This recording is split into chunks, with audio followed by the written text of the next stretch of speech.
I am a Black millennial, fairly attractive, single woman. And by the title, you know why I'm single. So yes, I am a Black millennial, fairly attractive, divorced woman. And I can say that with my whole chest, mostly because of therapy. But for some, it's very hard to talk about. Because in a world where marriage is seen as one of life's biggest accomplishments, divorce is seen as one of life's biggest failures. And there's a lot of shame with that. But today, we are going to work on subverting that shame. And I say we because I believe that life is a group project and we all co-create our experiences together. So we'll be doing this in our time together. And I use the word subvert very specifically because subvert means to undermine and to take away the power and influence of something. So shame, we'll have no more power when we're done. Now, in my coaching practice, I work with a lot of divorced women. And across the board, their biggest challenge is shame. But because we're talking here today, I don't have to talk to just them. I can talk to everyone. So while I'll be speaking, I'll be talking to the divorced folks and the loved ones. And strangers are included too, but the loved ones as well. Now, in my practice, I've also noticed that there are 3-ish elements that can help us subvert the shame of divorce. Now, in no particular order, I will start with acceptance. Acceptance is not an easy thing to do, but we can get there. So, divorced folks, we have to accept essentially the ending of a relationship. No, it wasn't ideal. It's not what we wanted.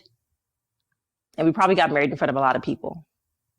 But we have to get to acceptance because when we don't, it's very hard to move forward and heal from.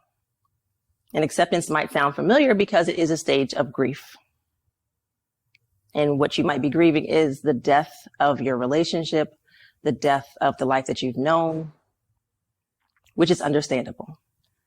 So we're going to heal our way to acceptance. Yeah. Now, loved ones, you too have to accept the end of the relationship. No, we are not going to figure out whose fault it was. We're not going to wonder if they tried this thing or that thing. We're just going to do some radical acceptance and move forward. Because in essence, it wasn't your relationship. And anything that you add emotionally to the divorced folks is going to do more harm than good. So flat out acceptance, this is what it is. Now, next up, we have empathy and compassion. One or both, dealer's choice. So divorced folks, we're going to offer ourselves compassion. Love up on yourself. Loved ones, we are also going to offer up compassion over judgment. Okay? Because we don't understand the outcome, it doesn't make it our outcome to judge. So now we have compassion and empathy, and we're working with some acceptance. We're doing great. Now the next one is a heavy lift, but possible, because usually we get really loud about our marriage and get really quiet about our divorce. So we're going to address it head on, address the elephant in the room. So divorced folks, that might look like saying, hey, I'm going through a divorce. It's really tough. I feel XYZ. In a safe space, of course. And for the loved ones, that might look like, hey, you're going through a divorce. I don't know what that's like. I don't even know if I can help, but I'm here. Simple-ish, right? Doesn't that feel good to have these elements coming together? Because shame can create emotional distance. When we address it head on with empathy and compassion and acceptance, we can create emotional connectedness. Because if we don't, it can spiral into things like low self-confidence, low self-trust, low self-esteem, low self-worth, anxiety, depression, all the things. And not just in your personal life, but professional, familial, everywhere.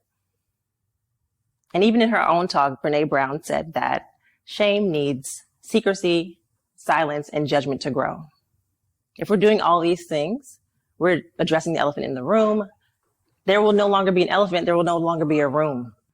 And divorce folks, what you might not be seeing is that you have a superpower that happens after divorce. If you've done the healing work, you learn a sense of discernment that you didn't have before. You can spot red flags from a mile away. You learn to listen to the yes in your body when you might have not listened to it before. There were times when you said yes when you were really a no. And there were times when you were a no when you really said yes.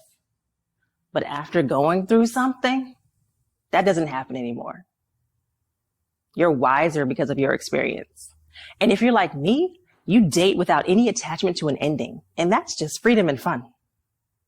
And one day, maybe one day, you will say, thanks, divorce, for all that you taught me and all that I learned from you.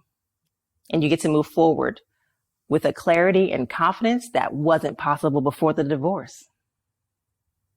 Now, I'm not saying that everyone should get divorced. I do not recommend 0 stars. But what I am saying is that we can be more gentle with ourselves and each other if it were to happen. Thank you.